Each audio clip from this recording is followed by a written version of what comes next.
یہ نہیں ہمارے حکمران. ہمارا حکمران وہی ہوگا جو اللہ اور اس کے رسول کی کتاب سنت کے مطابق عمل کرے گا. اور یہ امام حسین کی تحریر سے میں پڑھوں گا کہ انہوں نے جو خط لکھا، تم کہتے پتہ ہی نہیں چلتا امام حسین کا کیا مقصد. یہ یوسف لکھتا ہے.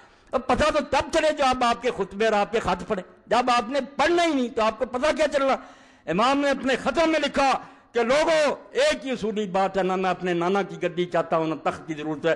امام مسلمانوں کا سربراہ صرف ہو سکتا ہے جو اللہ کی کتاب پر عمل کرے، رسول اللہ کی سنت کو جاری کرے اور اس کی اپنی زندگی بھی خدا رسول کی مرضی کے مطابق ہو. نل امام سوائے اس کے کوئی امام نہیں. اور جھگڑا تو یہ تھا، نہ شراب کا تھا نہ زنا. وہ دیر رات شراب پیتا، یہ اتنی کوئی برائی نہیں تھی. لوگوں میں عیب بھی ہوتے ہیں. بدماشی یہ تھی کہ مسلمان دیکھتے رہ گئے اور تلوار کے زور سے ایک شخص کو بٹھا دیا گیا. اور جس غریب نے یہ کہا کہ یہ کیا ہو رہا ہے، مسجد نبوی میں پڑھوں گا صحیح بخاری سے کہ انجام کیا ہوا. امیر معاویہ کے گھر نے کہا پکڑ لو اس کو.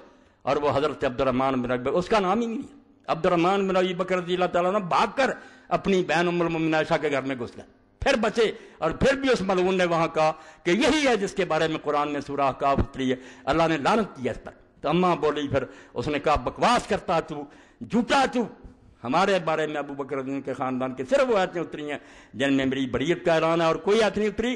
تیرے باپ پر اللہ کے رسول نے لعنت کی تھی جب تو اس کی پشت میں تھا، اس لیے اس لعنت کا اثر تجھ میں بھی ہے. یہ اماں کے خطبے اور عبد الرحمن بن ابو بکر کے خطبے کس طرح مروان کے سامنے اس نے کہا کہ یہ کون سی حکومت ہے جو تم قائم کر رہے ہو، ہرکلیہ و کیسریہ، یہ کافر بادشاہوں والا رواج ہے تم دینا چاہے. بیچارے کو وہاں گرفتار کرنے کا حکم دیا. اور پھر وہ مدینہ شریف نہیں رہ سکا، مکہ بھاگ گیا. غریب حسین تو بھگتتا رہا نا رضی اللہ عنہ. یہ عبد الرحمن بن ابی بکر مکے چلا گیا اور مکے نہیں رہنا نصیب ہوا، پہاڑوں میں چھپ گیا. امیر معاویہ کے دور میں حبشی 10 میل دور مکہ، اور وہیں سو گیا اور اچانک مر گیا. تو حضرت عائشہ رضی اللہ عنہ کو حاکم لکھتے ہیں دیر تک یہ شبہ رہا کہ یہ مرا نہیں، اس طرح لوگ مرتے نہیں، یہ مارا گیا. ان لوگوں نے اس کو زبردستی مارا، ورنہ عبد الرحمن کی موت کا کوئی سوال تھا کہ وہ پہاڑوں میں سویا اور مر گیا. وہاں سے ان کی لاش پر مکہ لائی گئی، وہاں دفن کیا گیا. حضرت عائشہ عمرہ پر گئی تو وہاں قبر پر گئیں، وہاں شعر بھی پڑھے، سب کچھ موجود. یعنی ظلم کی انتہا کہ مسجد نبی کا احترام. اما عائشہ کے سامنے جھوٹ بول رہا گورنر کہ تمہارے بارے خاندان کے بارے میں آئی. انہوں نے پھر صاف سنا دیا کہ تیرے باپ پر حضور نے لعنت کی حکم پر، اور تو اس وقت اس کی پشت پر تھا، وہی لعنت تم میں چلی آ رہی. اور حضور کی یہ حدیثیں یہ ملا کہتے ہیں دیوبندی حدیث یہ غلط ہیں، میں صحیح حدیثوں سے ثابت کروں گا اور سلسلۃ الحدیث سے میں ساری اکٹھی کر دی ہیں سندوں کے ساتھ کہ واقعی حضور نے مروان اور اس کے بیٹوں پر لعنت کی.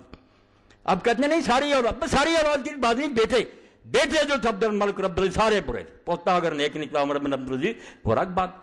آپ حدیثوں کی طرف اللہ کے لیے آئیں. یہ کہانیاں جو چھاپتے ہیں نا رسالے، چھوڑ دیں کہ ہر ملا اور مولوی کھڑا ہو جاتا ہے. نہیں، حسین کو کوفیوں نے بلایا، چلا گیا، پھر منت سماجت کرتا رہا، جان چھڑاتا رہا. لعنت ہے جھوٹ بولنے والوں پر. نہیں، جو اٹھا تھا وہ ایک ہی بات، عزم اوجوں کو سارا استوار.